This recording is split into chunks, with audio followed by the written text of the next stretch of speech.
ഇപ്പോൾ ലഭ്യമായ ഒരു വാർത്തയിലേക്ക് കിടക്കുകയാണ്. താന്നിമുട്ടിൽ ടോറസ് ലോറി വീടിന് മുകളിലേക്ക് മറിഞ്ഞ അപകടം. താന്നിമൂട് സ്വദേശി അബ്ദുൾ റസാഖിന്റെ വീടിന് മുകളിലേക്കാണ് ലോറി മറിഞ്ഞത്. വീട്ടിലുണ്ടായിരുന്നവർ തലനാരിഴയ്ക്കാണ് രക്ഷപ്പെട്ടത്. താന്നിമൂട് പത്തിരിപ്പാറയിൽ രാവിലെ 10:30 കൂടിയായിരുന്നു അപകടമുണ്ടായത്. വാർത്തയുടെ വിശദാംശങ്ങളുമായി അനീഷ് ചേരുകയാണ്. അനീഷ്, റോഡ് പണിക്കായി എത്തിയ ലോറിയാണ് ലോഡുമായി എത്തിയ ലോറിയാണ് മറിഞ്ഞെന്നറിയാൻ കഴിയുന്നു. ലോറി മാറ്റുന്ന നടപടികൾ ആരംഭിച്ചു എന്നാണ് വിശദാംശങ്ങൾ. അതെ നിതിൻ പറഞ്ഞതുപോലെ തന്നെ റോഡ് പണിയുമായി ബന്ധപ്പെട്ട് തമിഴ്നാട്ടിൽ നിന്നും മെറ്റൽ കയറ്റി വന്ന ലോറിയാണ് ഇപ്പോൾ അപകടത്തിൽപ്പെട്ടത്. രാവിലെ ഏതാണ്ട് ഒരു 10:30 കൂടിയിട്ടാണ് ഈ ഒരു അപകടം ഉണ്ടാകുന്നത്. ഒരാളുടെ വീട് പൂർണ്ണമായും തകർന്നു എന്നുള്ളതാണ് സങ്കീർണമായിട്ടുള്ള ഒരു വസ്തുത. അതായത് അബ്ദുൾ റസാഖ് താന്നിമൂട് സ്വദേശിയായിട്ടുള്ള ബ്ലോക്ക് നമ്പർ 30-ൽ താമസക്കാരനായ അബ്ദുൾ റസാഖിന്റെ വീടാണ് തകർന്നത്. അദ്ദേഹത്തിന്റെ ഒരു ആയുസിന്റെ മുഴുവൻ ശ്രമഫലമായിട്ട് നിർമ്മിച്ചെടുത്ത ഒരു വീടാണെന്ന് തന്നെ പറയാം. അദ്ദേഹവും അദ്ദേഹത്തിന്റെ കുടുംബവുമാണ് വീട്ടിലുണ്ടായിരുന്നത്. ഈ അപകടം നടക്കുന്ന സമയത്ത് വീട്ടിനുള്ളിൽ ആരും ഇല്ലാതിരുന്നതിനാലാണ് വൻ ദുരന്തം ഒഴിവായതെന്ന് പറയേണ്ടി വരും. അതായത് വലിയൊരു കയറ്റമാണ്. പത്തിനിപ്പാറ താന്നിമൂട് റോഡിന്റെയാണ് നിർമ്മാണ പ്രവർത്തികൾ നടക്കുന്നത്. പൊതുവെ ഇത്തരത്തിലുള്ള ഭാരമേറിയ വാഹനങ്ങൾക്കൊന്നും പ്രവേശനമില്ലാത്ത റോഡാണ് എന്നാണ് നാട്ടുകാർ പറയുന്നത്. ഈ റോഡിന്റെ പ്രവേശന കവാടത്തിൽ തന്നെ ഒരു കലുങ്കുണ്ട്. പഴക്കമേറിയ കലുങ്കാണ്. അതിനാൽ തന്നെ ഭാരവാഹനങ്ങൾ കയറി കഴിഞ്ഞാൽ ഈ കലുങ്ക് തകരും എന്നുള്ളതിനാൽ മുമ്പും ഇത്തരത്തിലുള്ള വാഹനങ്ങൾ എത്തുമ്പോൾ നാട്ടുകാർ തടയുകയും വാഹനം തിരിച്ചുവിടുകയും ഒക്കെ ചെയ്യുന്ന ഒരു സാഹചര്യം ഒക്കെ തന്നെ ഉണ്ടായിരുന്നു.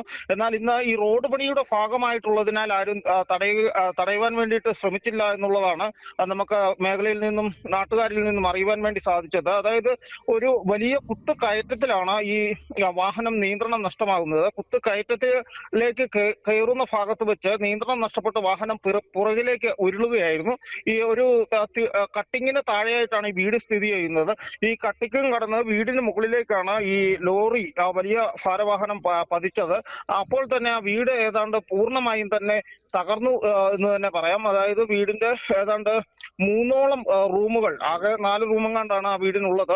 3ഓളം റൂമുകൾ പൂർണ്ണമായിട്ടും തകർന്ന് തരിപ്പണമായി. വീട്ടുപകരണങ്ങളെല്ലാം തന്നെ തകർന്ന് തരിപ്പണമായി. കട്ടിലും അതുപോലെ തന്നെ മറ്റ് വീട്ടുപകരണങ്ങളും എല്ലാം തന്നെ തകർന്ന് തരിപ്പണമായ ആ കുടുംബത്തിന് കിടപ്പാടം നഷ്ടമായിട്ടുള്ള ഒരു അവസ്ഥ തന്നെയാണ് ഇപ്പോഴുള്ളത്. ഏതാണ്ട് 15 ലക്ഷത്തിലധികം രൂപയുടെ നഷ്ടമുണ്ടെന്നാണ് ഇപ്പോൾ നമ്മൾ അല്പം മുമ്പ് ഈ വീട്ടുടമയുമായിട്ട് സംസാരിച്ചപ്പോൾ അദ്ദേഹം പറഞ്ഞത്. ഈ കുടുംബത്തിന് ഇനിയിപ്പോൾ മറ്റു വീടുകളെയൊക്കെ ആശ്രയിക്കേണ്ട, അല്ലെങ്കിൽ ബന്ധുവീടുകളെയൊക്കെ ആശ്രയിക്കേണ്ട സ്ഥിതിയാണ്. ആ വീട് താമസയോഗ്യമല്ലാത്ത വിധം ഏതാണ്ട് പൂർണ്ണമായിട്ടും തകർന്നിട്ടുണ്ട്. ഇതിനോടൊപ്പം തന്നെ ഈ ലോറിയുടെ ഡ്രൈവർക്ക് നേരിയ പരിക്കുകളൊക്കെ ഏറ്റിട്ടുണ്ട്. അതായത് ഈ പുറകോട്ടുള്ള വീഴ്ചയില് ഉണ്ടായ ചെറിയ മുറിവുകളൊക്കെയാണ്, പരിക്ക് ഗുരുതരമല്ല. നെടുങ്കണ്ടം പോലീസ് സ്ഥലത്തെത്തിയിരുന്നു.